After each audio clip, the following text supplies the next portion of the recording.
오늘 제게 주신 하나님 말씀은 마태복음 28장 16절부터 20절까지의 말씀입니다. 신약성경 52페이지에 있습니다. 마태복음 28장 16절부터 20절까지의 말씀입니다. 살아계신 하나님 말씀 봉독하겠습니다. 11 제자가 갈릴리에 가서 예수께서 지시하신 산에 이르러 예수를 배웠고 경배하나 아직도 의심하는 사람들이 있더라. 예수께서 나와 말씀하여 이르시되 하늘과 땅의 모든 권세를 내게 주셨으니 그러므로 너희는 가서 모든 민족을 제자로 삼아 아버지와 아들과 성령의 이름으로 세례를 베풀고 내가 너에게 분부한 모든 것을 가르쳐 지키게 하라. 볼지어다 내가 세상 끝날까지 너희와 항상 함께 있으리라 하시니라. 아멘. 제가 질문이 하나가 있습니다. 이 선교는 무엇입니까? 제가 선교가 무엇이냐고 질문을 하면 이 대부분의 성도님들은 복음을 전하는 것, 또한 이 더 불쌍한 사람들을 섬기는 것 등이라고 이야기합니다. 그게 맞는 말입니다. 그리고 이 선교학적으로 보면 일반적으로 선교라 함은 이 타 문화권에 가서 하나님을 증거하는 것을 이야기합니다. 맞습니까? 다 맞는 이야기입니다. 그런데 제가 생각하는 이 선교는요, 제가 생각하기에는 이 진정한 선교는 이 영혼을 사랑하는 마음이라고 생각을 합니다. 우리가 아무리 타 문화권에 가서 이게 선교를 하고 전도를 한들 이 영혼을 사랑하는 마음이 없으면 우리의 증거는요, 울리는 꽹과리에 불과합니다. 우리가 아무리 남들을 섬기고 봉사를 한들 우리가 영혼을 사랑하는 마음이 없으면 우리의 봉사는 헛된 봉사가 될 수밖에 없습니다. 왜냐하면 이 영혼을 사랑하는 마음은 우리의 노력으로 되는 것이 아니기 때문입니다. 진정으로 그리스도를 만나고 진정으로 그리스도께서 내 안에 살아계시지 않으면 우리는 영혼을 사랑할 수 없습니다. 이 영혼을 사랑하는 마음도 하나님께서 우리에게 주시지 않으면 우리는 할 수 없습니다. 저는요, 이 정의감으로 그리고 한순간의 감정으로 인해서 이 단기 선교를 간다든지 아니면 선교사가 되었는데 오히려 이 예수 그리스도의 사랑을 증거하지 못하는 경우를 참 무수히 봤습니다. 예수 그리스도께서 오늘 본문의 말씀 20절에 내가 너에게 분부한 모든 것을 가르쳐 지키게 하라 라고 증거하고 있습니다. 예수님께서 이 그리스도께서 우리에게 분부한 모든 것은 그건 무엇입니까? 이 사랑 아닙니까? 우리를 민망히 여기시고 불쌍히 여기심으로 먼저 우리를 사랑하신 건 아닙니까? 그 사랑을 보여주셨고 그 사랑으로 우리를 위하여 태초전에 계획하셨고 그 사랑으로 말미암아 기꺼이 인간의 모습으로 이 땅에 오셔서 이 십자가를 지심으로 우리의 죄를 대신한 대속물이 되신 것이 아닙니까? 예수님께서 그 사랑을 몸소 먼저 우리에게 경험을 하게 하셨기 때문에 이제는 나아가 그 사랑을 증거하라는 것이 아니겠습니까? 마태복음 22장 37절과 40절에 보니까 예수께서 이르시되 내 마음을 다하여 목숨을 다하여 뜻을 다하여 주 너의 하나님을 사랑하라 하셨으니 이것이 크고 첫째 되는 계명이요 둘째도 그와 같으니 내 이웃을 내 자신과 같이 사랑하라 하셨으니 이 계명이 온 율법과 선지자의 강령이니라. 아멘 이라고 말씀하셨습니다. 이 예수님께서 말씀하신 분부한 모든 것은 결국 우리 주님께서 직접 보여주셨던 우리에게 몸소 행하셨던 주님의 헌신, 주님의 사랑, 주님의 겸손, 주님의 모습이 바로 분부한 모든 것인 것입니다. 여러분, 우리는 그 어떤 상황에서도 오직 주님의 사랑만을 전파하고 있습니까? 여러분, 쉽지 않습니다. 어떠한 상황 가운데서도 주님의 사랑만을 전하는 것은요 절대 쉽지 않습니다. 아까 어제도 말씀드렸지만 여러분, 우리는 이 경주를 하는 사람들입니다. 우리가 예수 그리스도를 다시 만난 날까지, 우리가 정말 하나님의 보좌 앞에 나아가는 그날까지 우리는 끝까지 다름질을 해야 되는 사람들입니다.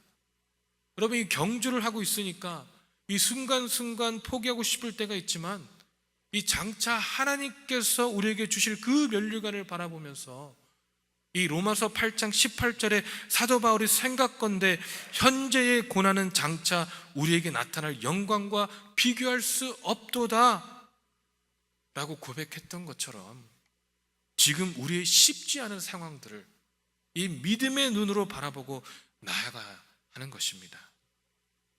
여러분, 우리는요, 분명한 하나님 앞에서 이 하나님의 사랑을 전파할 책임을 전가받은 사람들입니다. 우리의 상황 가운데, 우리의 실생활 가운데 그리스도가 증거되지 않고 있다면, 그러면 우리는 아마 하나님의 사랑을, 예수 그리스도의 사랑이 아직 내 안에 확실하게 자리가 잡지 않은 것일 수도 있습니다. 그렇다면 여러분, 이 선교지는 어디입니까? 이 선교지는 예수 그리스도를 모르는 영혼들이 있는 모든 곳, 어디나 선교지입니다. 제가 질문을 하겠습니다. 맞으면 아멘이라고 대답해 주시기 바랍니다. 여러분, 이라크가 선교지입니까? 북한이 선교지입니까? 무슬림 지역들이 선교지입니까? 그렇다면은 아틀란타는 선교지입니까? 아멘이라고 대답하셨으니까 여러분 다 아틀란타에 살고 계신 선교사신 겁니다. 그렇죠? 여러분, 아틀란타 역시 선교지입니다. 우리는요, 다 선교사들입니다. 우리가 살고 있는 이 애틀란타로 이 주님으로부터 보내어진 선교사님들입니다. 우리가 천국 갈 때까지 이 선교사의 사명을 가지고 살아가야 하는 사람들인 것입니다. 이 예수님께서 부활하신 후에 행적들만 봐도 우리의 사명이 선교에 있음을 믿어 의심할 여지가 없습니다. 이 예수님 부활의 행적들을 보면 이렇습니다. 막달라 마리아에게 나타나시고 여인들에게 나타나시고, 이 시몬 베드로에게, 엠마오에 가는 길에서 글로바와 다른 제자에게, 이 또 도마가 없을 때 제자들에게 나타나셨다가 또 도마가 있을 때 제자들에게 나타나시고, 이 디베랴 바다에서 7 제자에게, 그리고 500여 명의 형제에게 일시에게 나타나셨고, 이 주님의 동생 야고보에 나타나셨다가 오늘 본문의 말씀과 같이 갈릴리 산에서 제자들에게 지상명령을 내리시고, 또 감람산에서 11제자에게 이 사도행전 1장 8절에 오직 성령이 너에게 임하시면 너희가 권능을 받고 예루살렘과 온 유대와 사마리아와 땅 끝까지 이르러 내 증인이 되리라 하시니라. 아멘. 여러분, 예수님께서 부활하신 후에 이 승천하시기 전까지는요, 이 지속해서 사람들을 만나시며 본인의 부활하심, 본인을 증거하시고 예수 그리스도를 증거하셨던 것이 바로 이 예수 그리스도, 우리 주님의 사역이었습니다. 이 부활하신 즉 승천하시기 전까지 한 사역을 정리해 보면 우리가 2가지로 분류할 수가 있는데, 예수님께서는 제자들에게 나타나시며 본인이 정말로 그리스도이심을, 부활의 하나님이심을 증거하셨습니다. 그리고는 제자들에게 땅끝까지 증인이 되라고 명하셨습니다. 결국 예수님께서 우리에게 원하는 삶은 우리가 그리스도 되심을 믿고, 우리가 예수께서 그리스도 되심을 믿고 나아가라는 것입니다. 여러분, 우리 주님께서는요, 오늘 본문의 말씀을 통하여 우리에게 분명하게 말씀하셨습니다. 하늘과 땅의 모든 권세를 내게 주셨으니 그러므로 너희는 가서 모든 민족을 제자 삼아 아버지와 아들과 성령의 이름으로 세례를 베풀고 내가 너에게 분부한 모든 것을 가르쳐 지키게 하라. 볼지어다 내가 세상 끝날까지 너희와 항상 함께 있으리라 하시니라. 아멘. 여러분, 이 말씀은 우리에게 초이스를 주는 말씀이 아닙니다.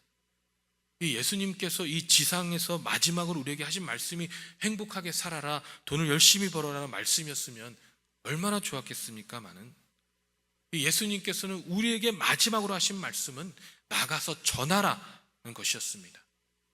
하늘과 땅에 있는 모든 권세가 예수님께 있으니까 이제는 그 권세를 부여받은 자들처럼, 이 권세 있는 자의 제자들처럼 이 세상을 살아가라는 것입니다. 그 권세는요, 모든 족속으로 제자를 삼을 수 있는 권세입니다. 그 권세는요, 아버지와 아들과 성령의 이름으로 세례를 줄 수 있는 그러한 권세입니다. 그 권세는요, 그 어떠한 것도, 그 어떠한 일도, 그 어떤 사람도 우리가 하나님의 말씀을 가르치고 지키게 하는데 방해할 수 없는 그러한 권세인 것입니다. 우리가 이 권세를 가지고 있으면서도 하나님의 말씀을 증거하는데 게을리하고 있다면 여러분, 우리는 진정한 하나님의 자녀라고 할 수가 없는 것입니다. 여러분, 이 선교는 이 소위 말하는 선교지에 가서 하나님을 증거하는 것만 선교가 아니라 지금 우리가 살고 있는, 지금 우리가 있는 현장에서부터 영혼을 불쌍히 여기시는 마음으로 하나님을 증거하는 것이 바로 선교인 것입니다. 여러분, 선교는요, 지금도 지속적으로 우리의 삶을 통하여 이루어져야 하는 것입니다. 이 사순절 기간 동안 이 믿음에 대해서 저는 많이 고민을 해봤습니다. 2004년에 결혼을 하고 제가 미국에 다시 온 지 14년이 지났더라고요. 여러 가지 생각 중에 제가 결혼을 하고 다시 왜 굳이 미국으로 왔나? 하나님께서 왜 굳이 미국으로 보내셨나? 이 신학 공부 한국에서도 할 수 있는데 왜 굳이 고생을 사서 하려고 미국에 왔나라는 생각을 해보았습니다. 그런데 이 하나님께서 저에게 생각나게 하신 것은 바로 제가 미국에 올 때 분명히 저에게 주신 하나님의 약속이었습니다. 바로 이 미국이 선교지라는 그 약속이었습니다. 누구는 미국이 무슨 선교지냐라고 물어볼 수 있겠지만 그럼 분명히 미국도 선교지입니다. 여러분, 생각해 보시기 바랍니다. 이 무슬림 지역이나 북한 등의 지역에서는요, 하나님을 믿는다고 고백하면 진짜 하나님을 믿는 사람들입니다. 그 사람들이 하나님을 믿는지 아닌지에 의심할 여지가 전혀 없습니다. 왜냐하면 이 본인들의 이 믿음을 고백하는 것은 자칫 생명을 잃을 수 있는 것이기 때문에 그 믿음의 고백에는 많은 무게가 있습니다. 그러나 여러분, 미국을 보십시오. 미국의 많은 사람들이 크리스천이라고 얘기합니다. 하나님을 믿는다고 고백합니다. 그러나 그 수많은 고백 가운데서도 어떤 고백이 진짜인지 가짜인지 구분하기가 너무 힘듭니다. 교회를 나오는 사람들 중에서도 진정한 그리스도인이 아닌 경우가 여러분 있습니다. 여러분, 이 교회가 메테리얼리즘에 빠져 있습니다. 이 프로스페리티 가스펠, 그 기복 신앙이 팽배합니다. 이 요즘 미국은요, 성소수자들이나 이 동성 연애자들 그 성적인 권리는 보장받아야 하고 인정받아야 한다고 하지만 이 종교인의 자유와 권리는 거부당하는 것이, 이 크리스천들의 자유와 권리가 거부당하는 사회가 여러분 바로 이 미국이라는 사회입니다. 어떻게 보면 우리가 소위 말하는 선교지보다도 더 음란하고 더 방탕하고 더 영적으로 타락해져 있음에도 불구하고 우리는 전혀 하나님 앞에 애통하는 마음도 없이, 이 민망해하는 마음도 없이 이 사회가 주는 편리함과 안락함 가운데 만족해하고 살아가고 있는 것이 여러분 우리의 현실일 수 있습니다. 여러분, 터키가 선교지입니까? 멕시코가 선교지입니까? 이 나바오 인디안 지역이 선교지입니까? 북한이 선교지입니까? 그렇다면 우리가 살고 있는 이 애틀랜타는 더 선교지입니다. 여러분, 교회들이 많다고 내가 원하는 때에 교회에 나올 수 있기 때문에 선교지가 아니라고 생각한다면 이 너무나 큰 오산이라는 것이죠. 여러분, 우리는 지금 어떠한 자세로 지금의 신앙생활을 하고 있습니까? 여러분도 마찬가지겠지만 우리는 다 집에 돌아오면 편안하게 있고 싶은 것이 우리의 마음입니다. 이 목사인 저도 교회 밖에서는 이 신령한 척하고 이 뭐 좀 되는 것처럼 하지만 이 집에 와서는 널브러져 있고 싶은 것이 사실입니다. 단기 선교를 갔다가 이 아틀란타에 오면은 이제 집이다 라는 생각이 듭니다. 그래서 편안하게 신앙생활을 하고 싶은 마음이 생깁니다. 이 선교지에 가서 열심히 전도하고 봉사하다가 왔으니까 이제는 조금 편하게 있어도 되겠지 라는 생각이 듭니다. 하나님께서 이해하시겠지 라는 생각이 듭니다. 하지만 여러분, 그렇지 않습니다. 이 선교는 우리가 생활하고 있는 이 생활 터전에서부터 행해져야 되는 것입니다. 여러분, 이 사도 바울은 가는 곳곳마다 본인이 잠자리를 청하는 곳곳마다 텐트를 만들면서 이 교회를 세우고 전도를 하고 하나님의 말씀을 증거하였습니다. 사도 바울은 본인이 있는 곳이 선교지였고 본인이 있는 곳이 하나님께서 보내신 증거의 장소였습니다. 여러분, 지금 우리의 신앙의 자세는 어떻습니까? 내가 있는 곳이 선교지다, 하나님께서 나를 이곳에 선교사로 보내셨다, 이런 확고한 신앙의 모습으로 살아가고 있습니까? 여러분, 우리는 다 선교지에 사는 사람들입니다. 우리는 다 선교사들입니다. 이 목사는 신학교를 나와서 안수를 받아야 되지만 이 선교사는요, 교회 직분과 직책과 여를 막론하고 다 선교사인 것입니다. 오늘의 말씀은요, 그것을 분명하게 증거하고 있습니다. 여러분, 저희 교회가 이번 여름에 단기 선교를 IT로 준비하고 있습니다. 저는 정말 많은 분들이 이 단기 선교에 동참을 했으면 좋겠습니다. 나가셔서 그곳에 생활한 사람들의 모습을 바라보고 주님께서 우리를 바라보셨던 그 동일한 마음, 그분들이 사는 모습을 바라보고 그 생활의 모습을 바라보면 얼마나 불쌍하겠습니까? 그것이 바로 주님께서 우리를 바라보신 마음이 아니겠습니까? 불쌍히 하신 마음, 민망해 하신 마음, 그 마음이 바로 주님께서 우리를 바라본 마음입니다. 그래서 그 마음을 그곳에서 배우고 그 사람들에게 우리의 넘치는 주님의 사랑을 전해주고 오셨으면 너무나 좋겠습니다. 여러분, 그리고 다시 아틀란타로 돌아오셔서 그곳에서 보고 그곳에서 나눠 주었던 그 동일한 사랑을 이 땅에서도 죽어가고 있는 영혼들에게 넘치도록 나눠줬으면 좋겠습니다. 여러분, 이제는 우리 모두 부활의 신앙을 가지고 있는 사람들처럼 행동하시길 바랍니다. 이 세상 끝날까지 우리와 함께 하시겠다는 그 언약의 말씀을 붙잡고 하나님을 증거하는 것에 우리의 모든 에너지를 쏟으시기를 바랍니다. 그래야 주님 앞에 나가는 그날까지 죽도록 충성할 수 있기를 주님의 이름으로 축원합니다. 기도하시겠습니다. 사랑의 하나님, 참으로 감사합니다. 우리가 진정으로 감사한 건 주님께서 먼저 우리를 사랑하셨고 주님께서 먼저 우리를 불쌍히 여기셨고 먼저 우리를 민망히 여겨주셨기 때문에 아버지, 우리가 지금도 이 자리에서 주님의 이름을 부르짖을 수 있는 것이 아니겠습니까? 아버지, 주님께서 그 사랑 기꺼이 우리를 위해 헌신하셨고 십자가에 돌아가셨기 때문에 아버지, 우리의 죄가 아버지 사해진 것이 아니겠습니까? 하나님께서 먼저 우리가 우리의 힘으로는 아버지 이길 수 없는 사망의 권세를 먼저 이기시고 부활하셨기 때문에 우리가 이제 이 자리에서 아버지, 나의 모든 결박이 풀렸다고 고백할 수 있는 것이 아니겠습니까? 나는 이제 더 이상 사망의 자녀가 아니라 생명의 자녀이라고 고백할 수 있는 것이 아니겠습니까? 하나님, 그런데 아버지, 우리 이 세상에 우리와 동일하게 살아가는 그 영혼들 가운데 죽어 있는 영혼들 너무나 많습니다. 아버지, 우리가 눈을 돌릴 수 있도록 인도하여 주시옵소서. 그 사람의 이 사회적인 댐댐이를 바라보는 것이 아니라 아버지, 그 영혼을 바라볼 수 있도록 인도하여 주시옵소서.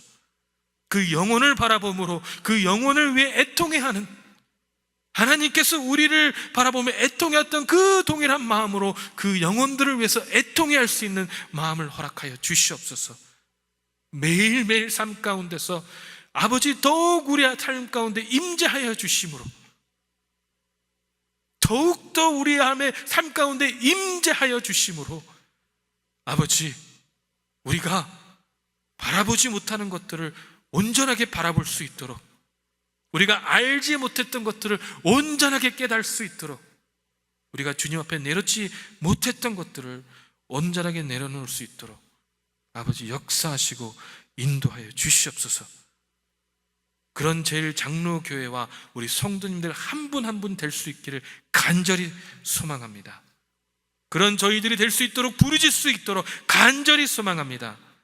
아버지, 그러한 하루, 그러한 아침, 그러한 주님의 자녀들 될 수 있도록 오늘 하루도 우리의 삶을 통하여 온전하게 역사하여 주시옵소서. 감사드리며 살아계신 예수 그리스도 이름으로 기도했습니다. 아멘. 하늘에 계신 우리 아버지여, 이름이 거룩히 여김을 받으시오며 나라의 마옵시며 뜻이 하늘에서 이룬 것 같이 땅에서도 이루어지리다. 오늘날 우리에게 일용할 양식을 주옵시고, 우리가 우리에게 죄진자를 사하여 준 것 같이 우리 죄를 사하여 주옵시고, 우리를 시험에 들게 하지 마옵시고 다만 악에서 구하옵소서. 대개 나라와 권세와 영광이 아버지께 영원히 쌓옵나이다. 아멘.